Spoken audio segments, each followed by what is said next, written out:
நம்ம இந்தியாவும் ஆஸ்திரேலியா அணிகளும் விளையாண்டிருந்த அடிலைட் இரண்டாவது டெஸ்ட் மேட்ச் ஆட்டத்தில் மூன்றாவது நாள் மத்தியான லஞ்ச் செஷன் வரைக்கும் கூட ஆட்டம் நடக்கல.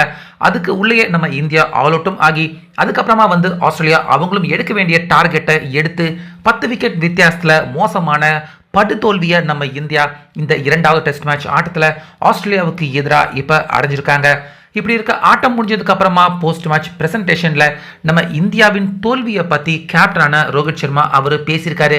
ஸோ அதுல முக்கியமா ரோஹித் சர்மா அவர் குறிப்பிட்டிருக்கிறது, இந்த தோல்விக்கு கேப்டனான நான் எந்த ஒரு வகையிலுமே பொறுப்பை ஏற்றுக்க முடியாது, இந்தியா அடைஞ்சிருக்க இந்த தோல்விக்கு ஒன்றும் செய்ய முடியாது அப்படிங்கிற மாதிரி சர்ச்சையான ஒரு தகவல் பதிவை போஸ்ட் மேட்ச் பிரசன்டேஷன்ல நம்ம இந்தியா தோல்வி அடைஞ்சதை பத்தி இப்ப கேப்டன் ரோஹித் சர்மா அவர் பேசியிருக்காரு.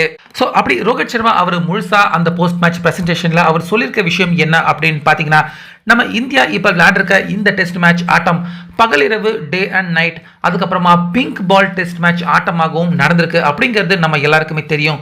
இந்த ஒரு பாயிண்ட் தான் இந்த இடத்துல ரோஹித் சர்மா அவர் சுட்டி காட்டியிருக்காரு. அதாவது இந்தியா இதுவரைக்கும் அதிகப்படியான டெஸ்ட் மேட்ச் ஆட்டங்கள்ல இப்படிப்பட்ட ஃபார்மேட்ல இதுவரைக்கும் அதிகமாக விளையாண்டு பழக்கம் இல்லை. அதாவது day and night pink ball இந்த மாதிரியான ஆட்டம் இதுவரைக்கும் இந்தியா அதிகம் விளையாண்டதில்லை. ஸோ இந்த ஆட்டம் நாங்கள் விளையாடுறதுக்கு எங்களுக்கு ரொம்ப சவாலாகவும் கடினமாகவும் இருந்துச்சு அப்படின்னு ரோஹித் சர்மா சொல்லியிருக்காரு. அது மட்டும் இல்லாமல் வழக்கமான ரெட் பாலோட இந்த பிங்க் பாலை நாங்கள் நிறைய ப்ராக்டிஸ் எடுத்தோம், ஆனாலுமே பால் பிச்சாகி வர்ற பவுன்ஸ், பால் வேகம் இது எதுவுமே சரியாக கணிக்க முடியாத ஒரு விதமாக தான் இந்த பிங்க் பால் அமைஞ்சிருந்தது அப்படின்னு ரோஹித் சர்மா சொல்லியிருந்தாரு. ஸோ அதுதான் இந்திய பேட்டர்கள் எல்லாருமே இந்த பாலில் பேட்டிங் பண்ண ரொம்பவே கஷ்டப்பட்டாங்க. முக்கியமாக விராட் கோலி சீனியர் பிளேயர் நிறைய ரெக்கார்ட் பண்ணியிருக்காரு, அவராலையுமே இந்த பாலை கரெக்டாக ஜட்ஜ் பண்ணி விளையாட முடியல. எனக்கும் அதே மாதிரியான நிலைமை தான் 2 இன்னிங்ஸ்லையுமே ஏற்பட்டிருந்தது. குறிப்பா இரவு நேரத்தில் இந்த பாலுடைய கணிப்பை சரியா கணிச்சு பேட்டிங் பண்ண ரொம்பவே கஷ்டமாக இருந்துச்சு இரண்டாவது நாள் ஆட்டம் முடிகிறப்ப. அதனால தான் இந்தியனின் விக்கெட்டுகளும் அடுத்து சரிஞ்சுது.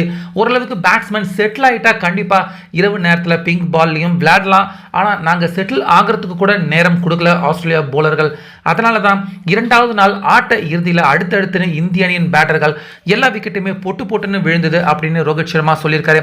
ஸோ ஓவராலாக இந்த ஆட்டத்தில் இந்தியா தோல்வி அடைஞ்சதுக்கு முக்கியமான காரணம் இது ஒரு day and night pink ball test மேட்ச்னால தான் நாங்கள் தோத்துட்டோம். கண்டிப்பாக அடுத்த ஆட்டத்தில் இந்த தவறுகள் நடக்காது, நாங்கள் ஜெயிச்சு காட்டுவோம் அப்படிங்கிற மாதிரி ரோஹித் சர்மா சொல்லியிருக்காரு.